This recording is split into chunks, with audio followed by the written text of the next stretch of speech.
لبيك اللهم لبيك لبيك لا شريك لك لبيك إن الحمد والنعمة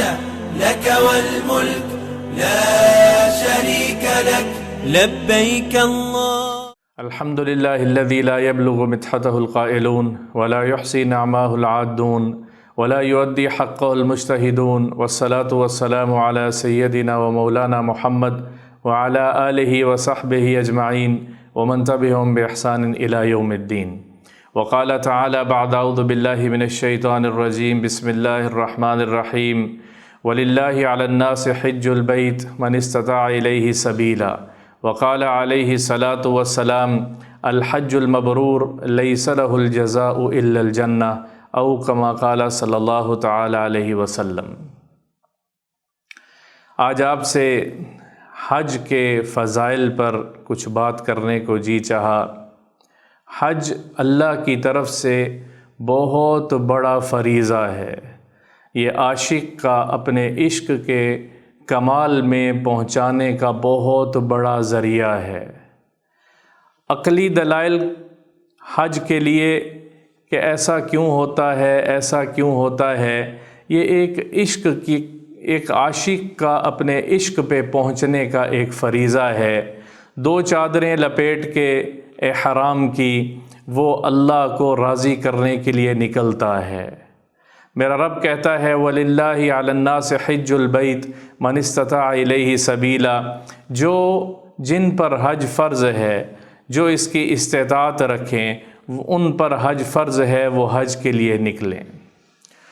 اور حضور اکرم صلی اللہ تعالی علیہ وسلم نے فرمایا کہ حج کی الحج المبرور لیس لہ الجزاء الا الجنہ، بخاری اور مسلم کی روایت ہے کہ حج جو اللہ کے ہاں قبول ہو جائے، جنت کے علاوہ اس کی کوئی جزا ہو ہی نہیں سکتی۔ حج کرنے والے کے لیے جنت اس کا انتظار کر رہی ہے۔ اور حضور اکرم صلی اللہ تعالی علیہ وسلم کی روایت ہے کہ جس نے حج کیا اس کیفیت میں لم یرفث ولم یسفک کان کیوم ولدتہ امہ، جس نے حج کیا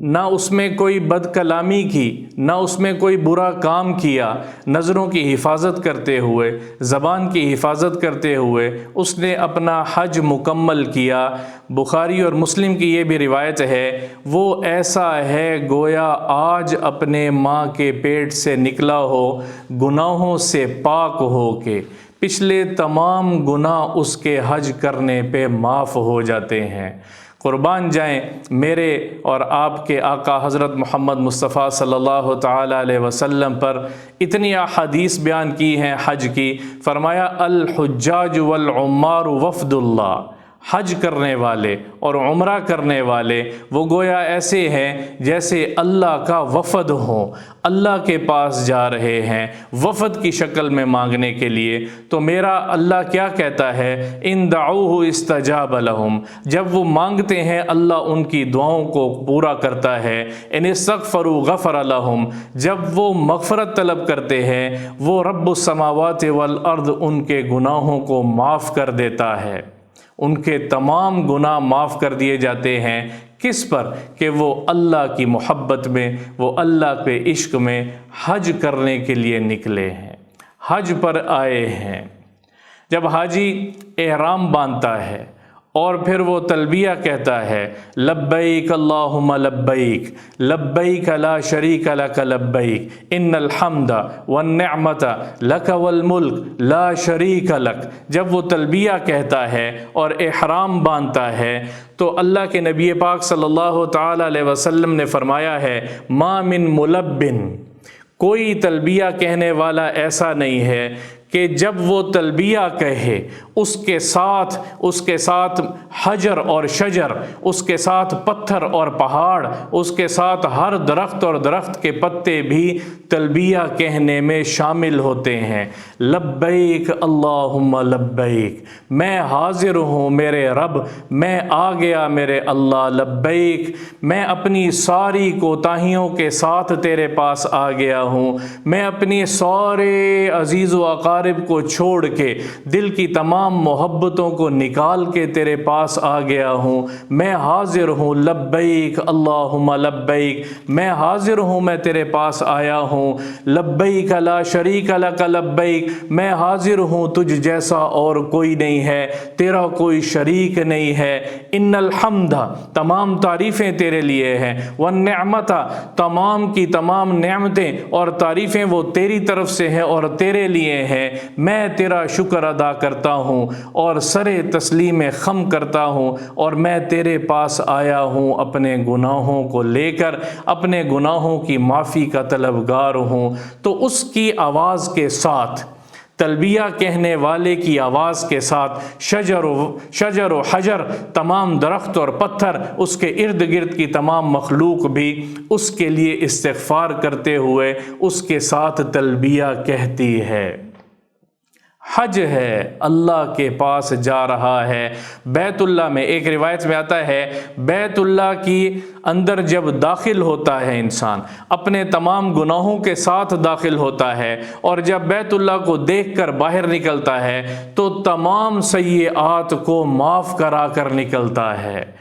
حضور اکرم صلی اللہ تعالیٰ علیہ وسلم سے ایک انصاری صحابی نے سوال کیا، یا رسول اللہ، اس شخص کے لیے کیا ہوگا، اور یہ سوال منی میں کیا ہے، فرمایا اس شخص کے لیے کیا اجر ہوگا جو اپنے گھر سے نکلتا ہے حج کی نیت کر کے۔ حضور اکرم صلی اللہ تعالیٰ علیہ وسلم نے فرمایا اس کے لیے کیا اجر ہوگا، وہ شخص جو گھر سے نکلتا ہے حج کی نیت باندھ کے، حج کی نیت کر کے، اس کی سواری کے ہر قدم کے اوپر اس کا درجہ بلند ہوتا ہے، اس کا گناہ معاف ہوتا ہے، اور اس کے لیے ایک نیکی لکھی جاتی ہے۔ اس کے ہر قدم پر جب سواری اس کی قدم اٹھاتی ہے، اس کا اونٹ ہو یا کوئی اور سواری ہے، وہ جب قدم اٹھاتی ہے تو ایک نیکی لکھی جاتی ہے، پھر قدم رکھتی ہے تو ایک گناہ معاف ہوتا ہے، پھر قدم اٹھاتی ہے تو میرے رب کے پاس ایک درجہ اس کا بلند ہوتا ہے۔ یہ اس زمانے کی سواریاں ہیں۔ آج کی سواریاں جو سفر کرتی ہیں اسی حساب سے جتنے قدم وہ سواریاں لیتی ہوں گی اتنے گناہ معاف ہوتے ہیں۔ پاکستان سے جانے والا کتنے ہزاروں کلومیٹر کا سفر کر کے جاتا ہے، اگر یہ اونٹ پہ جاتا، اگر یہ گھوڑے پہ جاتا، اگر یہ پیدل چل کے جاتا تو ہر قدم پہ اجر ہی اجر ہے، ہر قدم پہ ثواب ہی ثواب ہے۔ حج اتنی بڑی عبادت ہے، حج اتنا اہم فریضہ ہے مالداروں کے لیے، اس میں کوتاہی نہ کریں۔ حج کرنے والا اللہ کو محبوب ہے، اللہ کو پسند ہے۔ اور حضور اکرم صلی اللہ تعالیٰ علیہ وسلم سے سوال کیا گیا کہ طواف کرنے والا جب طواف کرتا ہے تو اس کے طواف پہ اس کو کیا ملتا ہے؟ فرمایا کعتق رقبہ، طواف کرنے پہ، ایک طواف کرنے پہ ایک غلام آزاد کرنے کا اجر ملتا ہے۔ اور ایک اور روایت کو اگر ساتھ جوڑیں کہ غلام آزاد کرنے پہ کتنا اجر ملتا ہے، حضرت عائشہ رضی اللہ تعالیٰ عنہ فرماتی ہیں، رسول اکرم صلی اللہ تعالیٰ علیہ وسلم کی ہی وہ حدیث ہے، راوی حضرت عائشہ ہیں، فرماتی ہیں ایک غلام آزاد کرنے کے اوپر انسان کے جسم کے تمام اعضاء کو اللہ جہنم سے آزاد کر دیتا ہے، آگ سے آزاد کر دیتا ہے۔ پھر فرمایا صفا اور مروہ میں جب کوئی سعی کرتا ہے، بھاگتا ہے، اما ہاجرہ کی سنت پوری کرتا ہے، اس پہ کیا ملتا ہے؟ حضور اکرم صلی اللہ تعالیٰ علیہ وسلم نے فرمایا 70 غلام، 70 گردنیں آزاد کرنے کے برابر اجر ملتا ہے۔ اب اجر ڈھیروں بڑھتا چلا جا رہا ہے۔ ہمارا مسئلہ تو ایک ہی طواف پہ میرا اللہ حل کر رہا ہے، پھر 70 ایک گردن آزاد کرنے پہ جہنم سے بری ہونے کا اعلان ہو رہا ہے، پھر سعی کے اوپر 70 گردنیں آزاد ہوئی ہیں، اور ہر ایک قدم پہ چاہے وہ طواف کا ہو چاہے وہ سعی ہو، میرے اللہ کی طرف سے ایک رحمت نازل ہو رہی ہوتی ہے، میرے اللہ کی طرف سے ایک گناہ، اور ایک روایت میں آتا ہے کبیرہ معاف ہو رہے ہوتے ہیں، گناہ معاف ہو رہا ہوتا ہے، ایک اس کا درجہ اللہ کے ہاں بلند ہو رہا ہوتا ہے۔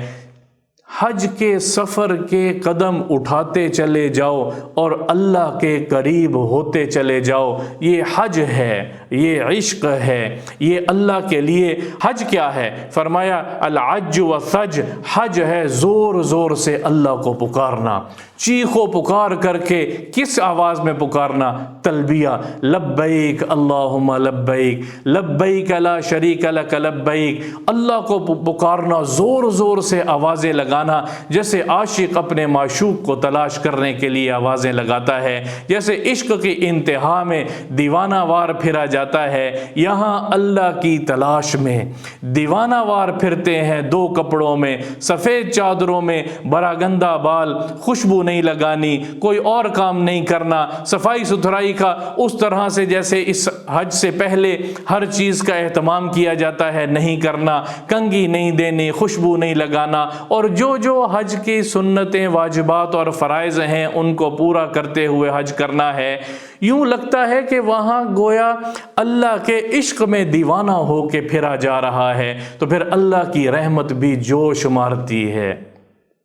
اللہ کی رحمت بھی ہر ایک طواف پر، ہر ایک بیت اللہ کی زیارت پر۔ اور ایک روایت میں آتا ہے کہ جو بیت اللہ میں جاتا ہے طواف کرنے کے لیے یا عمرہ کرنے کے لیے، تو ہر جانے والے کے لیے 120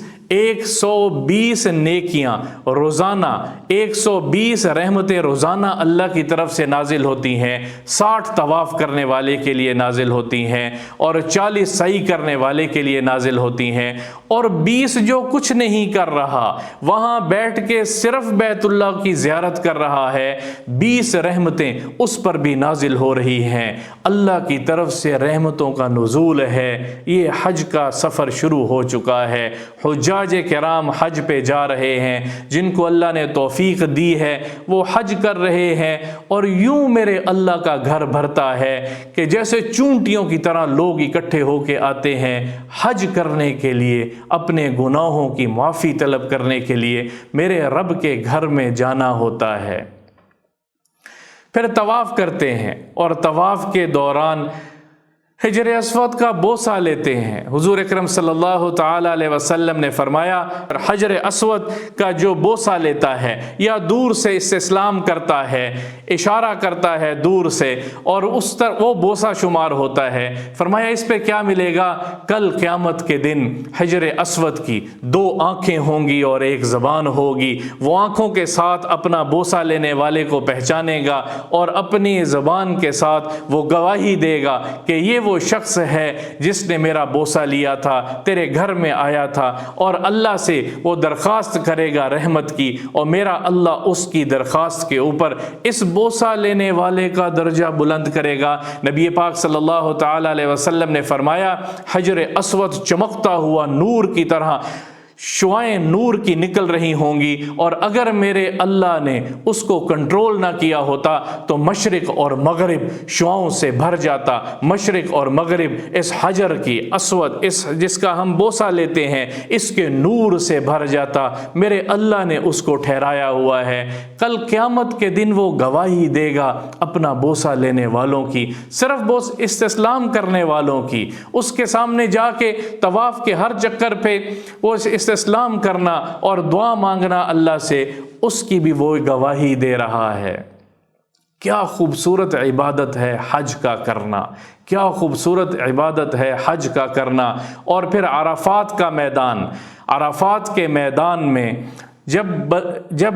حج کرنے والے دن گزارتے ہیں، عرفات کا دن یوم عرفہ جب گزرتا ہے تو اللہ جل جلالہ حضور اکرم صلی اللہ تعالی علیہ وسلم نے فرمایا یباہی اللہ یباہی بہ الملائکہ، میرا اللہ فرشتوں پر فخر کرتا ہے، اور میرا اللہ آسمان سے آسمان دنیا پر آتا ہے اور فخر کرتا ہے کہ دیکھو میرے بندے، دیکھو میرے بندے میری یاد میں، میری تڑپ میں کس طرح سے چکر لگا رہے، کس طرح سے بھاگ رہے، ان کو کسی کی پرواہ نہیں ہے، میں نے ان کے زندگی کے تمام گناہ معاف کر دیے، میں نے ان کے زندگی کے اگلے پچھلے تمام گناہ معاف کر دیے۔ بھری پڑی ہیں احادیث فضائل کی، بھری پڑی ہیں، حج کرنے والا کوئی ہو اور حج کرے اور ان فضائل کو وہ لے لے۔ مالداروں کے لیے یہ فرض ہے، جو استعداد رکھتا ہے اس کے اوپر میرے اللہ نے فرض قرار دے دیا ہے کہ آئے مالدار، استعداد رکھنے والا آئے خرچہ کر کے۔ اور یہاں سے جب کوئی حج کے پیسے اکٹھے کرتا ہے، اور مہنگے حج ہیں آج کل، پھر اس کے باوجود لوگ حج کرتے ہیں، تو ہر نفقۃ الحج کا فی سبیل اللہ، حج کا نفقہ، حج پہ خرچ کرنے والا ایسے ہے گویا اس نے جہاد میں اللہ کے راستے میں خرچ کیا۔ کتنا خرچ کیا؟ ب700 ضعف، ایک کے بدلے میں 700 بڑھا چڑھا کے میرا اللہ دے گا۔ 1 لاکھ کے بدلے میں 700 لاکھ اللہ کل عطا کرے گا اور نیکیاں اس کو ملیں گی۔ ایک ایک روپیہ اپنی جان پہ خرچ کر رہا ہے، حج کے لیے کر رہا ہے، اس کے اوپر بھی میرے اللہ نے اجر اور ثواب رکھا ہے، اجر اور ثواب رکھا ہے۔ ایک انصاری حضور اکرم صلی اللہ تعالی علیہ وسلم کے پاس آئے، ساتھ ایک قبیلہ بنی ثقیف سے بھی ایک صحابی تھے، اور آپ صلی اللہ تعالی علیہ وسلم منا میں تشریف فرما تھے،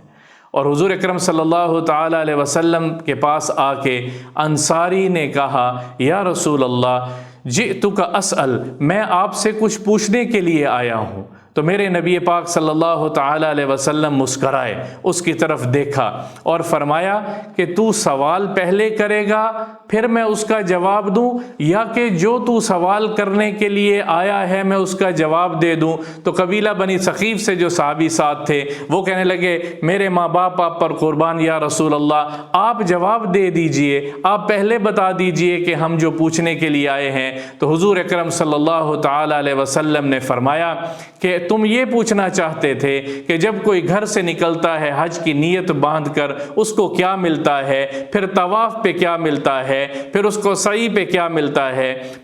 پھر اس کو عرفات میں کیا ملتا ہے، پھر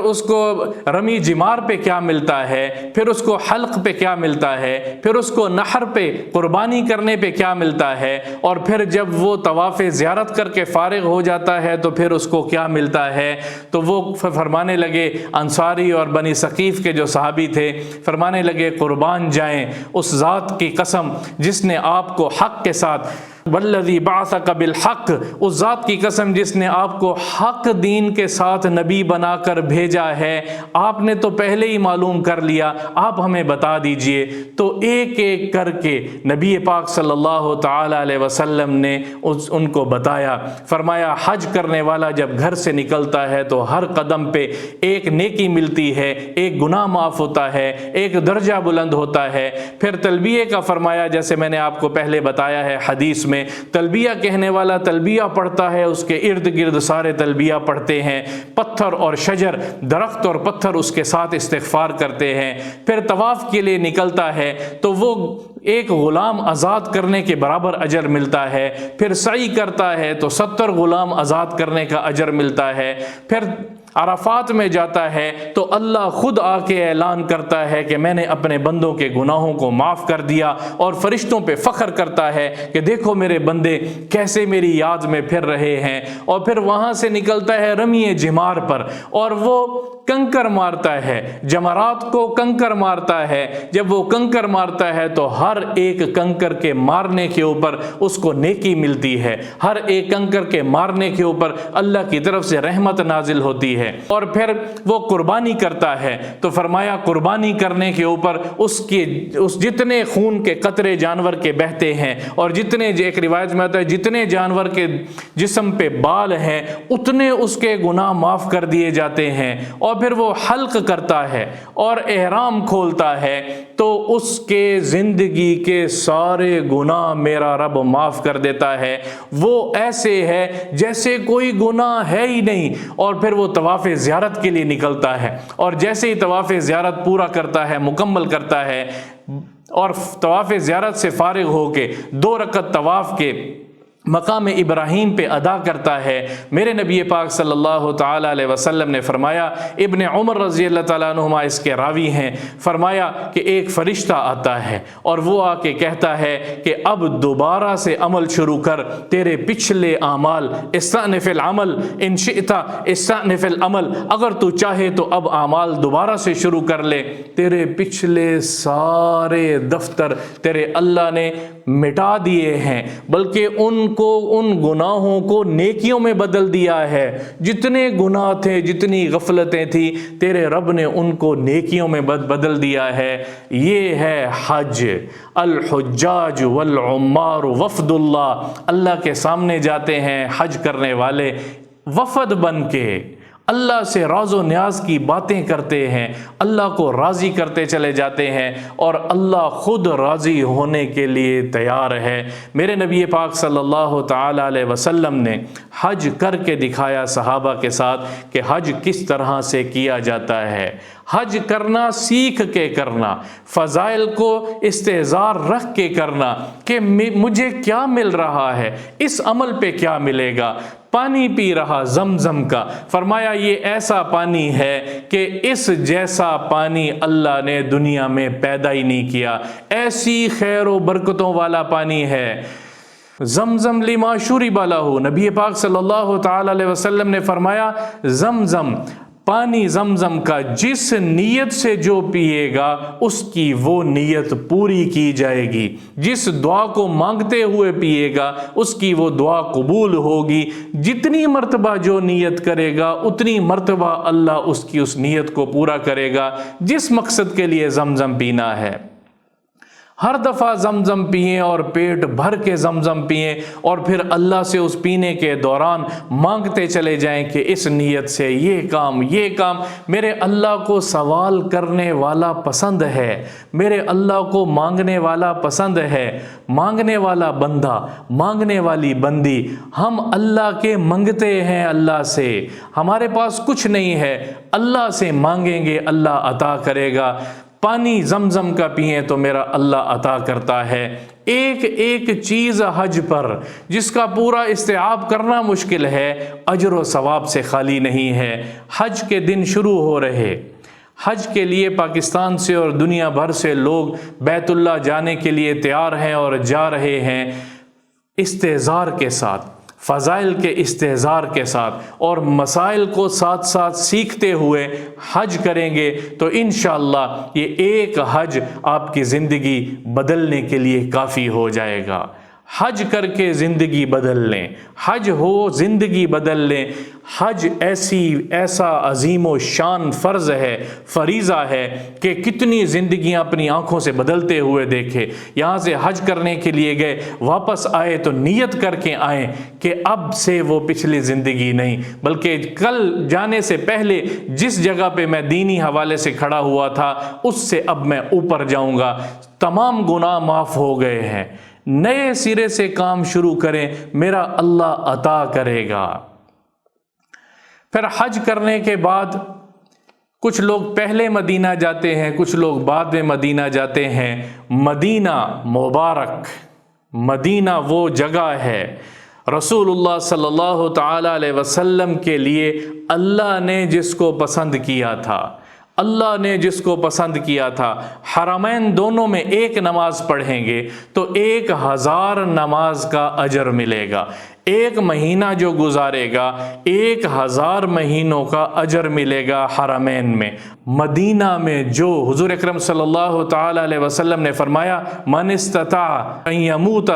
فی المدینۃ فلیمت، جو یہ چاہتا ہے کہ مدینہ میں اس کو موت ملے، یعنی مراد یہ ہے کہ جس کی موت مدینہ میں آئے گی، جس کی موت مدینہ میں آئے تو اس کے لیے اعزاز ہے کہ وہ مدینہ میں مر جائے، مدینہ میں اس کو موت آ جائے، جنت البقیع میں تدفین ہوتا ہے۔ کتنے حاجی جاتے ہیں، اس راستے میں ان کی موت واقع ہو جاتی ہے۔ من یخرج من بیتہ مہاجرا الی اللہ ورسولہ،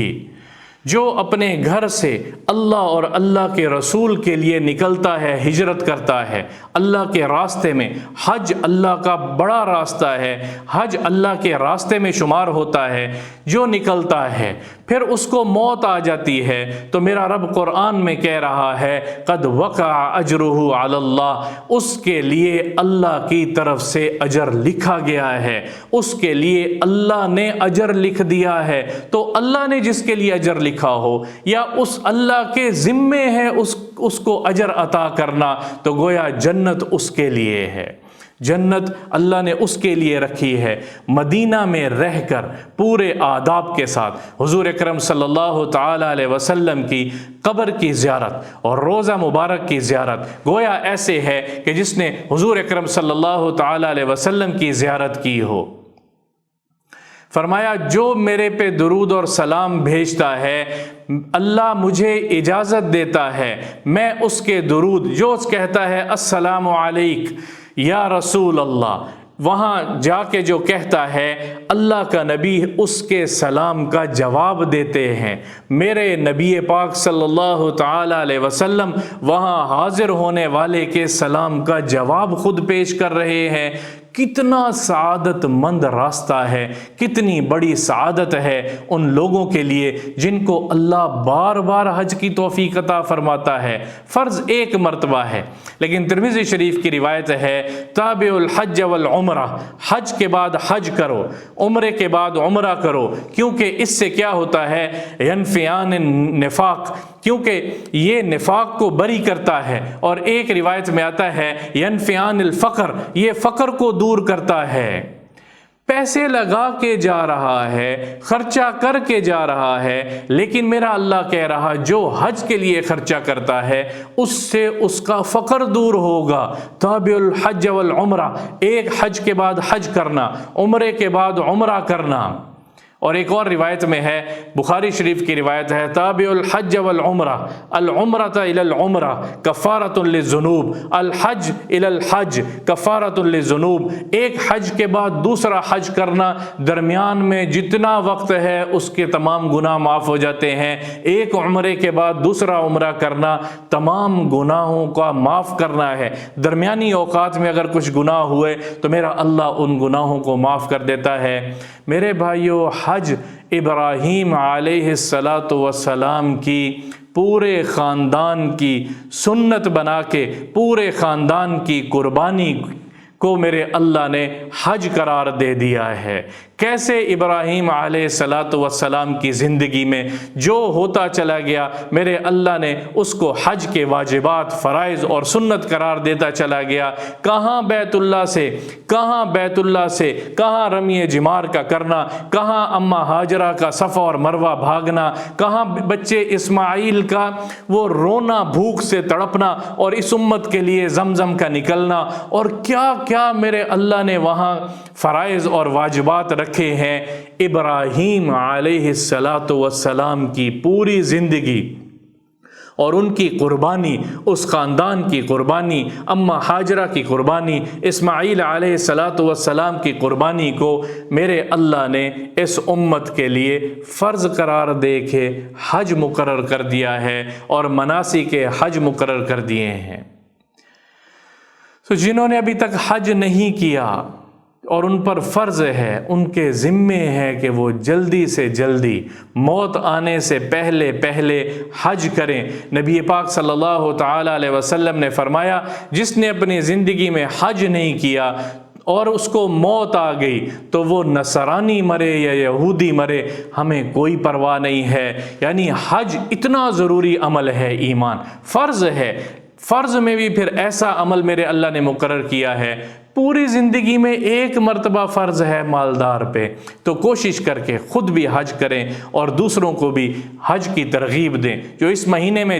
اس دفعہ جا سکے گا وہ اس دفعہ جائے، ورنہ جب موقع ملے زندگی میں جلد سے جلد حج کا فریضہ ادا کریں اور وہاں کی برکات کو اپنی آنکھوں سے دیکھیں، وہاں کے ثمرات کو اپنی آنکھوں سے دیکھیں، وہاں کی لذت کو اور نور کو، اللہ کی طرف سے نازل ہوتا ہوا نور اپنی آنکھوں سے دیکھیں کہ کیا کرامات ہیں میرے اللہ کی اور